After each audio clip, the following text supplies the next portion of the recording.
The sparrow, which had been strangled, remained motionless on the ground for over an hour until the magician used a magnifying glass to concentrate sunlight into its eye.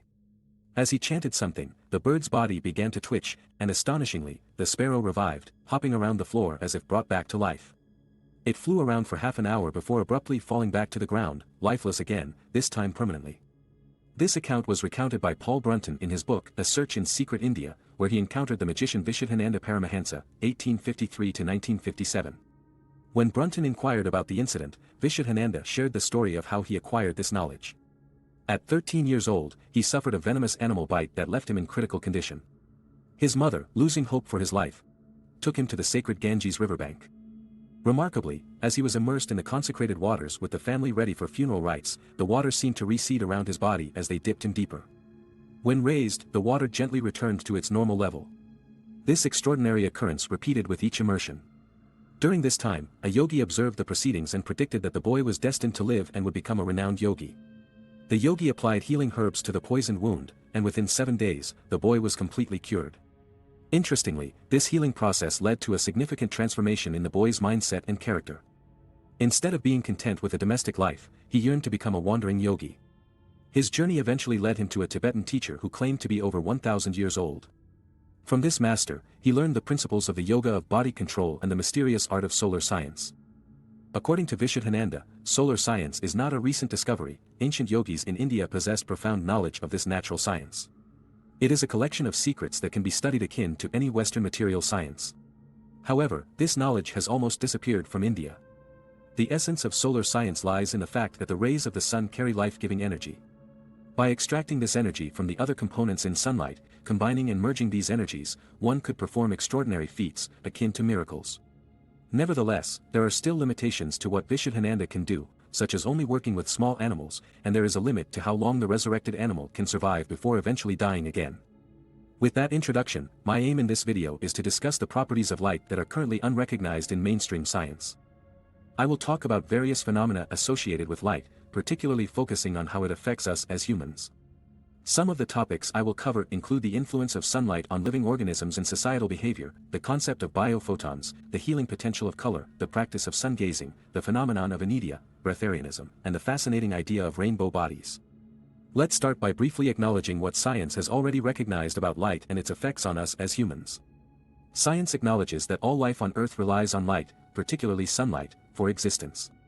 Even our civilization's energy sources are derived predominantly from sunlight. To better understand this concept, let's consider the food chain. Plants absorb the sun's rays and convert the energy into leaves and fruits through photosynthesis, using nutrients and minerals from the soil. These nutrients, in turn, originate from past animals and plants that decayed, releasing their light energy into the soil, which is then absorbed by the plants. Animals consume these plants, and carnivores or omnivores, who eat other animals, derive their energy from the plants consumed by their prey. Similarly, our civilization's energy, including electricity from coal, oil, and gas, traces back to the sun. These fossil fuels are the ancient remains of animals and plants whose light energy, released upon burning, is converted into useful energy. Science also acknowledges that sunlight enables the production of vitamin D in our bodies. However, what is less known is the intricate link between vitamin D levels and chronic diseases, especially cancer. A therapy recognized by science is light therapy, also known as phototherapy or bright light therapy. This therapeutic approach involves controlled exposure to direct sunlight or artificial light at specific wavelengths to address various medical conditions. These disorders include seasonal affective disorder, SAD, circadian rhythm sleep-wake disorders, certain cancers, and skin wound infections. Additionally, ultraviolet light therapy, which utilizes ultraviolet light, is employed to treat skin conditions such as neurodermatitis, psoriasis, acne vulgaris, and eczema. Now, let's move on to topics that mainstream science currently does not accept. Let's start by exploring how sunlight influences living organisms, including our collective behaviors. The science of heliobiology, founded by Alexander Chizevsky, 1897–1964, suggests that solar activity can impact living beings. The solar cycle, spanning approximately 11 years, consists of a build-up phase with increasing solar activity and a decline phase with reduced sunspot intensity. This solar activity directly affects Earth's magnetic field and all living beings at the cellular level, and it should not come as a surprise that it affects our behavior as well. Astonishingly, over 75% of wars and revolutions have occurred during a solar maximum. Additionally, financial crises follow a 56-year cycle, linked to the cycles of the sun and moon. Franz Hallberg, 1919 to 2013, a Romanian biologist who coined the term circadian rhythm in the 1950s, observed that various bodily functions, such as heart variability, pulse rate, blood pressure, and body temperature, follow a cycle linked to the sun. During solar maximum, our sympathetic system is affected, leading to an activation of our stress response. This period coincides with a rise in heart attacks, various psychiatric conditions, hospitalizations, seizures, epilepsy fits, cases of sudden infant death syndrome, and suicides. Notably, the number of suicide cases and the severity of depression cases appear to follow a solar wind cycle lasting approximately 1.3 years. Furthermore, being born during a solar maximum has even been associated with larger birth size. How exactly does sunlight impact living organisms?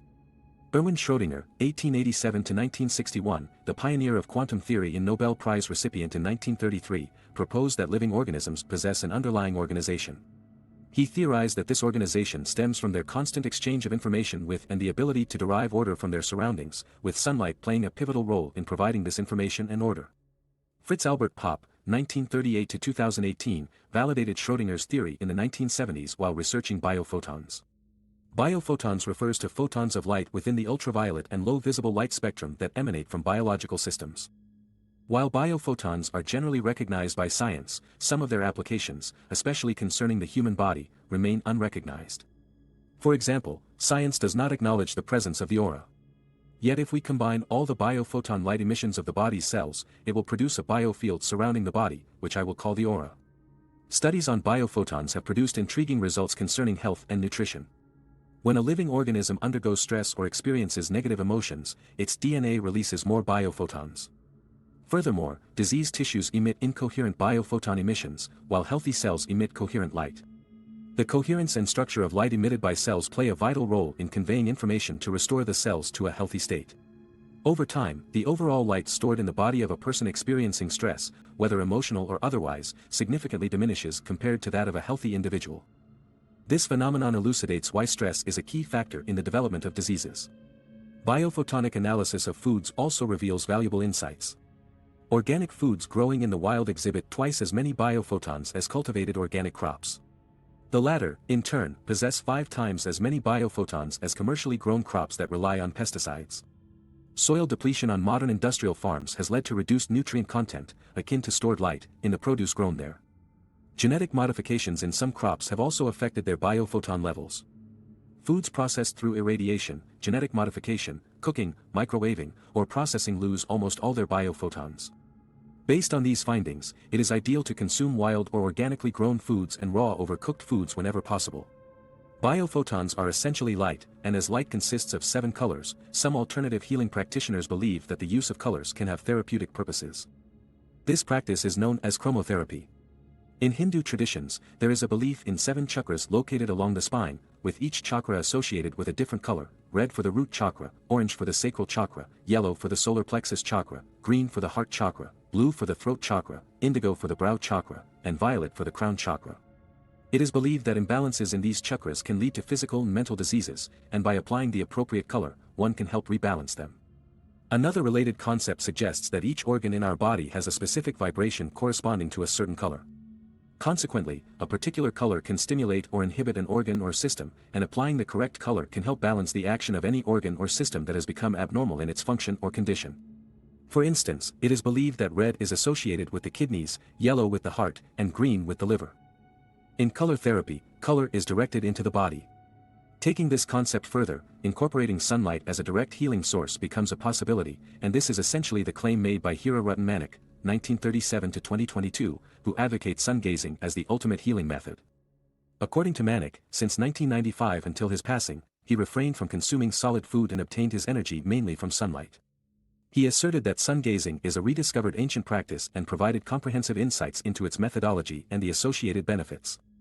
This practice, known as Surya Namaskar to ancient Indians, heliotherapy to ancient Egyptians and modern Americans, and Apollo therapy to Europeans, has a possible scientific explanation.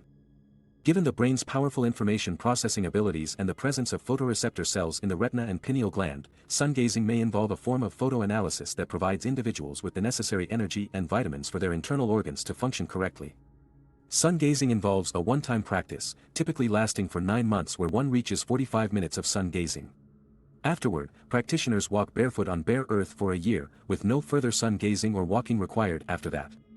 During the practice, one looks at the rising or setting sun for a brief period each day, specifically within the safe hours, which constitutes a 1-hour window after sunrise or any time within the 1-hour window before sunset, as dictated by local conditions.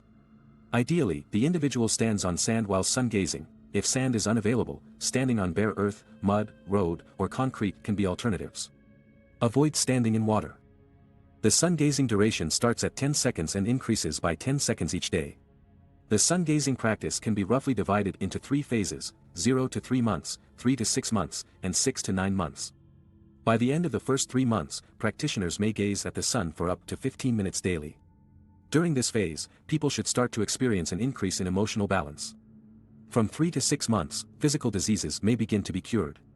As emotional tensions decrease, the brain requires less energy, and more energies can be utilized to heal the body. As the colors of the sun reach the brain through the eye, the brain regulates the flow of color prana to the respective organs, and deficiencies are addressed. After 9 months, Manik claimed that his need for food naturally decreased until he no longer required it. This ability to no longer require food is known as Inedia or Breatharianism, and it is not limited to just Manik. I have previously encountered an Indian guru whom people claim to be an immortal, according to my definition, someone who has lived over 120 years, the normal lifespan of a human, and who is also purported to have abstained from eating solid food for years. I plan to create a future video about him, so if you are interested in content like that, please like and subscribe. Other individuals, like Prahlad Jani, 1929 to 2020, and Ram Bahadur Bamjan, born 1990, have made similar claims. Jani claimed to have lived without food and water since 1940. When Jani was 12 years old, he had a profound spiritual experience that led him to become a devoted follower of the Hindu goddess Amba. According to Jani's beliefs, the goddess herself provided him with water, which he received through a hole in his palate, enabling him to sustain his life, without the need for food or drink. Jani was subjected to investigations in 2003 and 2010 by doctors at Sterling Hospital in Ahmedabad, Gujarat, and they observed him for 2 weeks without any food or water intake, without excreting urine or stool, and without the need for dialysis. Meanwhile, Ram Bahadur Bamjan, known as the Buddha Boy, purportedly did not eat, drink, or move during 6 years of meditation and was featured in a 2006 Discovery Channel documentary titled The Boy with Divine Powers. It is essential to emphatically state that breatharianism should result from the natural cessation of hunger and not be forced, as attempting to achieve it can be fatal. Most claims of breatharianism are based on the idea that the human body converts food and drink into prana, and for some rare individuals, direct prana can be obtained from sunlight. People who have undergone what is commonly known as a near-death experience, NDE, where their physical functions temporarily ceased and they experienced death, often share similar accounts of encountering a brilliant light that they describe as God. This light is compared to the brightness of 1,000,000 suns, suggesting a direct link between the amount of light and the level of consciousness. Similar symbolism is found in depictions of holy individuals with halos over their heads, representing heightened spiritual awareness. Taking this idea to an extreme, we encounter what is known as the rainbow body phenomenon, which is most commonly associated with Tibet but could be found in other traditions as well. The rainbow body can be considered our causal body, and achieving the rainbow body can be seen as reaching at least the 5th density, wherein the body transforms into pure light. For a deeper dive into the densities, you can refer to my previous video on the 12 densities. The most remarkable practitioners are those who attain this state without going through the process of physical death. Their physical bodies transform into non-material bodies of light, known as Sambhogakaya, granting them the ability to exist and abide wherever and whenever they wish. Since the 5th density transcends time and space, they can teleport to any place and time instantly through their thoughts. The attainment of the rainbow body is closely connected to the acquisition of complete knowledge, known as Rigpa in Tibet. Rigpa comprises 3 elements: the ability to identify and dwell in one's innately pure, empty awareness, the practice and accomplishment of the 4 visions of Togol, and compassion. The 4 visions of Togol are as follows: the absolute nature becoming manifest, or the vision of awareness immediacy. This initial stage involves experiencing visions of lights in the visual field, such as circles. The experience of increasing appearances, or the vision of the intensification of experience. During this phase, the visionary experience becomes more intense. The number, shape, and size of the appearances increase, and they start coming together in simple configurations. Awareness reaching its greatest magnitude, or the vision of awareness optimization. At this stage, the abstract lights begin to organize themselves and eventually take the form of a mandala containing 100 peaceful and wrathful deities. The exhaustion of phenomena in Dharmata, or the vision of exhaustion within reality, in the final vision, all appearances dissolve back into the expanse and gradually fade away. The extraordinary individuals who achieve the rainbow body at the time of death can be further divided into 3 levels.